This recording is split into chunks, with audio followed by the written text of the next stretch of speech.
അസ്സലാമു അലൈക്കും. ഞാൻ ആസിയ ഇബ്രാഹിം ഖലീൽ. തിരിച്ചും ഞാൻ നിങ്ങളുടെ അടുത്തേക്ക് ലൈവ് ഇടുന്നത് എന്തിനാന്ന് വെച്ചിട്ടുണ്ടെങ്കിൽ ഇവർ ജമാഅത്തും മുസ്ലിം മക്കൂട്ടെല്ലാം കൂടിയിട്ട് തീരുമാനിക്കുന്നു പറഞ്ഞ് എന്നാ പുരയിലേക്ക് കൊണ്ടുപോകുന്ന അവരെ ഉപ്പ അബ്ദുൾ ഹാജി കട്ടേക്കാർ അതിന് സമ്മതിച്ച് പള്ളിയിലത്തെ ലെജറിൽ എഴുതി കൊടുത്തിട്ട് പോയി. എൻ്റെ മോൻ്റെ ഭാര്യയാണ്, ഇബ്രാഹിം ഖലീൽ കട്ടേക്കാരൻ്റെ ഭാര്യയാണ്, ഞാൻ എൻ്റെ മരുമോളാണെന്ന് പറഞ്ഞ് എഴുതി കൊടുത്തിട്ട് 9-ാം തീയതി ഖലീലിനെ കൂട്ടിക്കൊണ്ടുവരും. ഇന്ന് കൂട്ടിക്കൊണ്ടുവരുമെന്ന് പറഞ്ഞിട്ട് ഇതുവരെ കൂട്ടിക്കൊണ്ടുവന്നിട്ടില്ല. അവർ വെറുതെ കളിപ്പിക്കുക. ഇന്ന് നോക്കുമ്പോൾ ഉപ്പക്ക് സുഖമില്ല എന്ന് പറഞ്ഞിട്ട് വെറുതെ ഒരു ഇത് അഭിനയിക്കുന്നവര്. അതുകൊണ്ട് ഞാൻ ഇപ്പോൾ എന്താക്കണം എന്നറിയാത്തതുകൊണ്ട് ഇതാണ് എൻ്റെ ഭർത്താവായ ഇബ്രാഹിം ഖലീൽ കട്ടേക്കാരൻ്റെ ഷോപ്പ്. ഈ ഷോപ്പിൽ വന്നിരിക്കുകയാണ്. ഓര് വീട് പൂട്ടിയിട്ടിട്ട് പോയിട്ടുള്ളത്, എന്നെ പേടിച്ചിട്ട് വീടും പൂട്ടിയിട്ടിട്ട് പോയിട്ടുള്ളത്. നിങ്ങളെല്ലാവരും ഇതും വേണം, എനിക്ക് ദുആ വേണം. ഇതിനു വേണ്ടി ഞാൻ ഇനി പോരാടുന്നത് വീട്ടുന്നോ ഇങ്ങനെയല്ല. ഇനി ഞാൻ പുറത്തിറങ്ങിയിട്ട് ഇതുപോലെ ഞാൻ പ്രാർത്ഥിക്കാം. ആരുമില്ല. ഇപ്പോൾ ഒരു ഇസ്ലാമിലേക്ക് വന്ന പെണ്ണിന് ഈ ഹിന്ദുക്കൾ എന്നോട് ചോദിക്കുന്നു അവളെ ഹിന്ദുവിലേക്ക് തിരിച്ചു വരുന്നില്ല.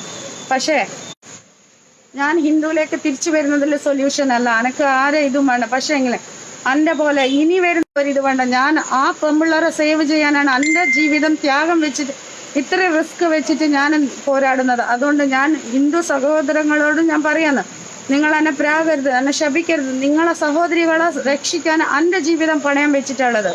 പക്ഷെ ഇവരെ വിടാൻ പാടില്ല. ഇവരെ ഒരു കാരണത്തിലും കല്ലെറിഞ്ഞു കൊന്നാലും നിങ്ങൾക്ക് ഇതുണ്ടാവില്ല. അവർക്ക് അള്ളാനെ പേടിയില്ല, ഒരു ദീനില്ലാത്ത മനുഷ്യൻ.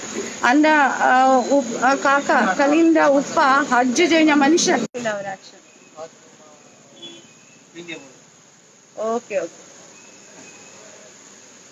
അതുകൊണ്ട് ഞാൻ പറയുന്നത് ഇവരെ നിങ്ങൾ ഒരു കാരണത്തിലും ഈ ഉപ്പ ഹജ്ജ് കഴിഞ്ഞ മനുഷ്യൻ, ഹജ്ജ് കഴിഞ്ഞാൽ ഇതാണ് ഇസ്ലാം ഉള്ളത്. ഇവര് ഇസ്ലാം ശരീഅത്തിനെ തന്നെ മാറ്റിമറിക്കുകയാണ് ഇവര്. അതിന്റെ കൂട്ടത്തിൽ ഇപ്പൊ ഇവർക്ക് സപ്പോർട്ട് കഴിഞ്ഞിട്ട് കുറെ ആൾക്കാർ നിൽക്കുന്നു, 2-3. അതുകൊണ്ട് ഞാൻ പറയുന്നത് നിങ്ങൾ ഇതിന് നീതി എനിക്ക് മേടിച്ചുതരാൻ ഒന്നടങ്കം ആൾക്കാർ. ഇതില് ജാതി ഭേദം ഒന്നും വേണ്ട.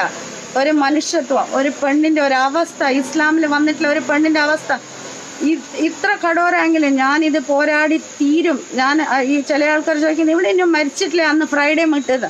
ഈ പറഞ്ഞ ആണുങ്ങള് നട്ടലുള്ള ആണെങ്കിലും അവൻ എൻ്റെ മുമ്പിൽ വന്ന് ചോദിക്കണത് നീ മരിച്ചിട്ടില്ലേന്ന്. അപ്പൊ അവനുള്ള ഉത്തരം ഞാൻ കൊടുക്കും.